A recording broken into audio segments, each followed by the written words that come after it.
ವಿಶ್ವವಿಖ್ಯಾತ ನಾಡ ಹಬ್ಬ ದಸರಾವನ್ನು ನಾಡಿನ ಖ್ಯಾತ ವಿದ್ವಾಂಸರಾದಂತಹ ಹಂಪ ನಾಗರಾಜನವರು ಉದ್ಘಾಟನೆಯನ್ನು ಮಾಡ್ತಾ ಇದ್ದಾರೆ.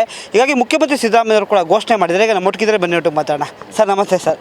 ಸರ್, ಮೊದಲನೇದಾಗಿ ಇದೊಂದು ನಾಡ ಹಬ್ಬನ ನೀವು ಉದ್ಘಾಟನೆ ಮಾಡ್ತಾ ಇದ್ದೀರಿ, ನಿಮ್ಗೇನು ಅನಿಸುತ್ತೆ ಸರ್? ನನಗೆ ತುಂಬ ಸಂತೋಷ ಆಗ್ತಾ ಇದೆ. ಏಕೆಂದರೆ ಇಂಥ ಒಂದು ಅಪೂರ್ವವಾದ ಅವಕಾಶವನ್ನು ನನಗೆ ಕಲ್ಪಿಸಿಕೊಟ್ರು. ನನಗೀಗ 88 ವರ್ಷ ಮುಗಿದು ಇನ್ನೊಂದು ವಾರಕ್ಕೆ 89ನೇ ವಯಸ್ಸಿನಲ್ಲಿ ಪ್ರವೇಶ ಮಾಡ್ತೀನಿ. ಇಂಥ ವಯಸ್ಸಿನಲ್ಲಿ ಇಂಥ ಒಂದು ಅಪೂರ್ವವಾದಂಥ ಅವಕಾಶ ನನಗೆ ಕಲ್ಪಿತವಾದದ್ದು ನನ್ನ ಜೀವನದಲ್ಲಿ ಅವಿಸ್ಮರಣೀಯವಾದ, ಮರೆಯೋದಕ್ಕೆ ಸಾಧ್ಯವೇ ಆಗದಂತಹ ಒಂದು ಮಧುರ ಸ್ಮೃತಿ ಈಗ ಉಂಟಾಗಿದೆ.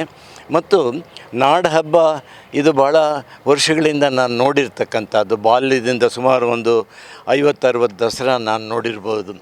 ಯಾವ ದಸರಾವನ್ನು ನೋಡಿ ಸಂತೋಷ ಸಡಗರ ಪಟ್ಟಿದ್ನೋ ಅದನ್ನು ಉದ್ಘಾಟನೆ ಮಾಡೋದು ನನಗೇ ಅವಕಾಶ ಸಿಕ್ತು ಅಂತಕ್ಕಂಥದ್ದು ಇದು ನನಗೆ ದೈವ ಕರುಣಿಸಿದಂತಹ ಒಂದು ಅವಕಾಶ. ಹಿರಿಯರ ಗುರುಗಳ ಆಶೀರ್ವಾದ, ಕರ್ನಾಟಕ ಸರ್ಕಾರ ಕೊಟ್ಟೊಂದು ಅವಕಾಶ. ಸರ್ಕಾರಕ್ಕೆ ನನ್ನ ಕೃತಜ್ಞತೆಗಳು. ಮತ್ತು ಉದ್ಘಾಟನೆ ನಾನು ಮಾಡ್ತಾಯಿದ್ದರೂ ಕೂಡ ನಾನು ಮಾಡ್ತಾಯಿದ್ದೀನಿ ಅಂತ ಅಹಂಕಾರದಿಂದ ನಾನು ಮಾಡೋದಿಲ್ಲ. ಇದು ನಮ್ಮ ಕರ್ನಾಟಕದ 6 ಕೋಟಿ ಕನ್ನಡಿಗರ ಪರವಾಗಿ ನಾನು ಉದ್ಘಾಟನೆ ಮಾಡ್ತಾಯಿದ್ದೀನಿ ಅಂತ ಒಂದು ವಿನಯದ ಭಾವದಿಂದ ಇದನ್ನು ಸ್ವೀಕರಿಸಿದ್ದೀನಿ. ವಂದನೆಗಳು, ನಮಸ್ಕಾರ. ಸರ್, ಈಗ ಮೈಸೂರು ಅಂದ ತಕ್ಷಣ ಒಂದು ಕಣ್ಣಿಗೆ ಕಾಣ್ತದೆ. ಈಗ ನೀವು ಕೂಡ ಇಲ್ಲಿ ಪ್ರಾಧ್ಯಾಪಕರಾಗಿ ಕೆಲಸ ಮಾಡಿದಂಥವ್ರು. ಪ್ರತಿ ಹಂತದಲ್ಲೂ ಕೂಡ ದಸರಾ ಅಂದರೆ ಸಾಹಿತ್ಯ, ಸಂಭ್ರಮ, ಈ ರೀತಿ ಬದಲಾವಣೆ ಆಯಿತು. ನಿಮ್ಮ ಕಣ್ಣಿನ ದಸರಾ ಹೇಗಿತ್ತು ಅಂತ ಹಿಂದೆ? ಯಾಕಂದರೆ ನೀವು ಚಿಕ್ಕಬಳ್ಳಾಪುರ, ದೊಡ್ಡಬಳ್ಳಾಪುರ ಭಾಗದಲ್ಲಿ ಬೆಳೆದಂಥವ್ರು. ಹೀಗಾಗಿ ಈ ಒಂದು ದಸರಾ, ಈ ಸೀಮೆಯ ದಸರಾ ಬಗ್ಗೆ ನಿಮ್ಮ ಕಲ್ಪನೆ ಹೇಗಿತ್ತು ಬಾಲ್ಯದಲ್ಲಿ ಅಥವಾ ಕಾಲೇಜ್ ದಿನಗಳಲ್ಲಿ? ಹೌದು, ಅವತ್ತಿಗೂ ನಾನು ಬಾಲ್ಯದಲ್ಲೇ ನೋಡಿದಂತಹ ಮತ್ತು ಭಾಗವಹಿಸಿದಂಥ ದಸರಕ್ಕೂ ಈ ಹೊತ್ತು ನಡೀತಾ ಇರುವ ದಸರಕ್ಕೂ ಬಹಳ ಅಂತರಗಳಿವೆ, ನಿಜ. ಆದರೆ ಮೂಲ ಬೇರು, ಅದು ಆ ಪಸುಮೆ, ಅದರ ಹಸಿರು, ಅದರ ಆರ್ದ್ರತೆ, ಅದು ಇನ್ನೂ ಇವತ್ತಿಗೂ ಜೀವಂತವಾಗಿದೆ. ಹೊರಗಡೆ ಬಾಹ್ಯ ನೋಟಕ್ಕೆ ಇದು ಬದಲಾವಣೆ ಆಗಿರ್ಬೋದು, ಆದರೆ ಸತ್ವದಲ್ಲಿ ಅದೇ ಇದೆ. ಸ್ವರೂಪದಲ್ಲಿ ಸ್ವಲ್ಪ ವ್ಯತ್ಯಾಸಗಳು ಕಾಣ್ತಾ ಇವೆ. ಮತ್ತು ಇದು ಕೇವಲ ಒಂದು ಜಾತಿಯ ಹಬ್ಬ ಅಲ್ಲ, ಇದು ಇಡೀ ಕನ್ನಡಿಗರ ಹಬ್ಬ. ಇದಕ್ಕೆ ಜಾತಿ ಸ್ಪರ್ಶವಿಲ್ಲ, ಧರ್ಮದ ಸೋಂಕು ಇಲ್ಲ. ಇಡೀ ಕನ್ನಡಿಗರು ಸಂಭ್ರಮದಿಂದ ಪಾಲ್ಗೊಳ್ತಕ್ಕಂತಹ ಇದು ನಮ್ಮದೇ ಹಬ್ಬ, ಇದು ನಮ್ಮನೇ ಹಬ್ಬ ಅಂತ ತಿಳ್ಕೊಂಡು ನಾಡಿನ ಉದ್ದಗಲಗಳಲ್ಲಿ ವಿಜೃಂಭಣೆಯಿಂದ ಆಚರಿಸ್ತಕ್ಕಂತಹ ಹಬ್ಬ.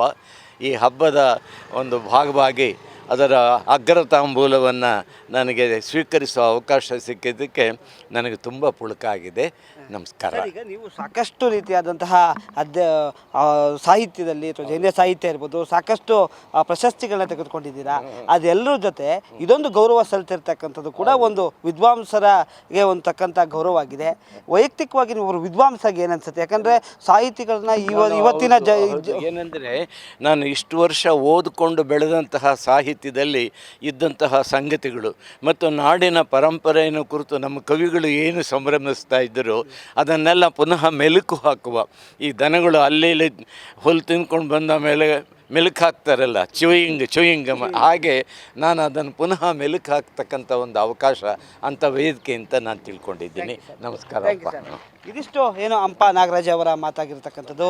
ಈ ಒಂದು ಅವಕಾಶ ಸಿಕ್ಕಿರ್ತಕ್ಕಂಥದ್ದು ಅಥವಾ ಈ ಒಂದು ಉದ್ಘಾಟನೆ ಮಾಡ್ತಾ ಇರ್ತಕ್ಕಂಥದ್ದು ನಾನಲ್ಲ, ಇದು 6 ಕೋಟಿ ಕನ್ನಡಿಗರು ಮಾಡ್ತಾ ಇರ್ತಕ್ಕಂಥ ಉದ್ಘಾಟನೆ ಎನ್ನುವಂತಹ ಉತ್ಸಾಹದ ಮಾತುಗಳನ್ನ ಆಡಿದ್ದಾರೆ. ಕ್ಯಾಮ್ರಾಮನ್ ಕಿರಣ್ ಕುಮಾರ್ ಜೊತೆ ಯಶಸ್ ಮಾವತ್ತು, ನ್ಯೂಸ್ ಕನ್ನಡ, ಮೈಸೂರು.